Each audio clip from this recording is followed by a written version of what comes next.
Hello everyone, इस science के महत्वपूर्ण श्रृंखला में आपका स्वागत है। आज हम बात करेंगे प्रकाश से रिलेटेड जो भी क्वेश्चंस आपके एग्जाम में पूछे जाते हैं और साथ ही उसके फैक्ट और कॉन्सेप्ट को भी समझने का प्रयास करेंगे। तो चलिए वीडियो को शुरू करते हैं। पहला क्वेश्चन है, प्रकाश का जो परावर्तन है किस नियम का पालन करता है। यानी जो प्रकाश के परावर्तन होते हैं वह आपके दो नियम का पालन करते हैं। जो पहला नियम है यानी आपतित किरण, परावर्तित किरण और अभिलंब तीनों एक ही तल में होते हैं। जैसे मान लीजिए कि ये आपका स्मूथ सरफेस है, इस पे लाइट इंसिडेंट हुई, इंसिडेंट होने के बाद रिफ्लेक्ट हो गई, तो जो यहाँ पे है ये आपका अभिलंब होता है और यह आपकी आपतित किरण होती है और यह आपकी परावर्तित किरण होती है। तो यह इसका रूल फर्स्ट होता है, नियम फर्स्ट होता है। दूसरे रूल की बात करें तो आपतन कोण और परावर्तन कोण बराबर होते हैं। यानी कि अगर आप अभिलंब को ऐसे ड्रा करेंगे तो यह ए वाला कोण और ए कोण दोनों आपस में इक्वल होते हैं। इसे परावर्तन का नियम भी कहते हैं। यह नियम सभी दर्पणों पर लागू होता है। यानी कि जितने भी टाइप्स के आपके मिरर होंगे, परावर्तन का नियम सब पे इम्प्लीमेंट होता है, लागू होता है। अगले क्वेश्चन की तरफ बढ़ें। अगला क्वेश्चन है, समतल दर्पण में बनने वाला प्रतिबिंब कैसा होता है। तो समतल दर्पण में बनने वाला प्रतिबिंब आभासी और सीधा होता है। समतल दर्पण आभासी प्रतिबिंब बनाता है और साथ में इरेक्ट यानी सीधा प्रतिबिंब बनाता है।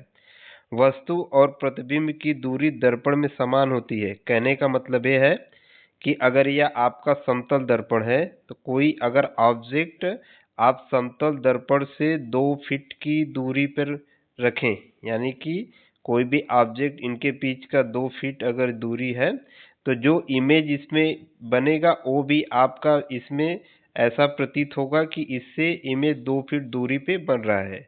और साथ ही जितने साइज का ये है उसी सेम साइज का ए भी इमेज भी बनता है।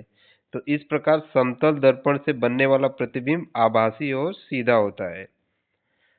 नेक्स्ट क्वेश्चन है, जब प्रकाश एक माध्यम से दूसरे माध्यम में जाता है और वह मुड़ जाता है तो इसे क्या कहते हैं। तो इस क्रिया को हम लोग अपवर्तन कहते हैं। इसमें माध्यम की बात किया गया है। तो जब माध्यम बदलने पर प्रकाश की दिशा बदल जाती है और यह वेग परिवर्तन के कारण होता है, इस घटना को अपवर्तन कहते हैं। जैसे इस उदाहरण में बताया गया है, पानी में डाली हुई पेंसिल देखने पे मुड़ी हुई दिखाई देती है जैसा प्रतीत होता है। मान लीजिए कि दो माध्यम, एक आपका विरल माध्यम है और एक आपका सघन माध्यम है। तो यहाँ पे मान लीजिए आपका एयर है और नीचे आपका वाटर है। अगर आपकी किरण एयर से वाटर की तरफ जा रही है तो यह जो इसका डायरेक्शन होता है उसमें थोड़ा वह घूम जाती है। इसलिए होता है क्योंकि यह विरल माध्यम होता है और यह सघन माध्यम होता है। तो विरल माध्यम से सघन माध्यम में जाने पर जो इसका डायरेक्शन होता है वह चेंज हो जाता है। इसलिए चेंज हो जाता है क्योंकि इसके वेग में यानी लाइट के जो वेग है, जो स्पीड है, उसमें परिवर्तन हो जाने के कारण यह अपने दिशा को चेंज कर देती है। तो ये जो बोला जाता है, जो घटना है, इसे अपवर्तन बोला जाता है। अगले क्वेश्चन की तरफ बढ़ें। अगला क्वेश्चन है, प्रकाश किस प्रकार का तरंग है।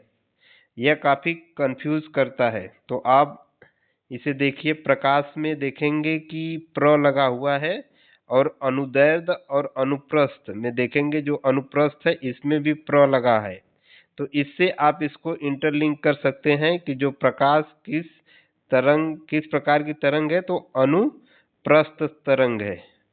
इसमें भी प्रकाश का पहला अक्षर प्र है और अनुप्रस्थ में भी प्र मिल रहा है। तो आप इससे इसको इंटरलिंक कर सकते हैं। अब इसके डिटेल चर्चा की बात करें। प्रकाश में कंपन तरंग की दिशा में के लंबवत होते हैं। जो प्रकाश है उसमें जो आपका कंपन होता है वह परपेंडिकुलर होता है, इसलिए इसे अनुप्रस्थ तरंग कहते हैं। प्रकाश को चलने के लिए किसी भी माध्यम की आवश्यकता नहीं है। यह निर्वात में भी चल सकता है। निर्वात में इसका जो स्पीड है वह सबसे अधिक होता है और अन्य माध्यम में इसका स्पीड जो वेग है वह कम होता जाता है। और इसके जो स्पीड है, प्रकाश की जो स्पीड है वह 3 × 10⁸ मीटर पर सेकेंड होता है, जिसे c से रिप्रेजेंट करते हैं। यानी कि अगर निर्वात में प्रकाश की चाल सबसे अधिक होती है और फिर उसके बाद गैस माध्यम में उससे कम, लिक्विड माध्यम में उससे कम और ठोस में सबसे कम होती है। तो इस पॉइंट को याद रखेंगे। अगले क्वेश्चन की तरफ बढ़ें तो अगला क्वेश्चन है कि अवतल दर्पण का उपयोग कहाँ किया जाता है। तो जो अवतल दर्पण का उपयोग होता है वह आपका सेविंग मिरर, यानी कि जब कोई सेविंग कराने जाता है तो वहाँ पे जो दर्पण लगा रहता है वह आपका अवतल दर्पण होता है। इसके एक्सप्लेनेशन की बात करें, अवतल दर्पण पास की वस्तु का प्रतिबिंब बड़ा बनाता है, इसलिए दाढ़ी बनाने या मेकअप में उपयोग किया जाता है इसका। यह आभासी और सीधा प्रतिबिंब बना सकता है। डॉक्टर भी इसका उपयोग करते हैं। डॉक्टर इसका उपयोग किस लिए करते हैं? यहाँ पे जैसे मान लीजिए दांतों में किसी की सड़न को देखने के लिए, इसका गले में किसी भी प्रकार की समस्या हो गई उसको देखने के लिए अवतल दर्पण का प्रयोग करते हैं। अब आगे की तरफ बढ़ें। अगला है उत्तल लेंस को क्या कहते हैं। तो उत्तल लेंस को अभिसारी लेंस भी कहते हैं। उत्तल लेंस समांतर किरणों को एक बिंदु पर इकट्ठा कर देता है, इसलिए इसे अभिसारी लेंस या कन्वर्जिंग लेंस कहते हैं। इसका प्रयोग, जो उत्तल लेंस है उसका प्रयोग कैमरा, माइक्रोस्कोप में भी होता है। यह प्रतिबिंब, वास्तविक प्रतिबिंब बना सकता है। यानी कि जो उत्तल लेंस है इसका कैमरा और माइक्रोस्कोप में यूज होता है। अगले क्वेश्चन की तरफ बढ़ें तो अगला क्वेश्चन है सूर्य का जो प्रकाश है 7 रंगों में किस प्रकार से विभाजित होता है। तो यह जो उपकरण होता है आपका वह प्रिज्म के द्वारा सूर्य का जो किरण है वह 7 रंगों में विभाजित हो जाता है।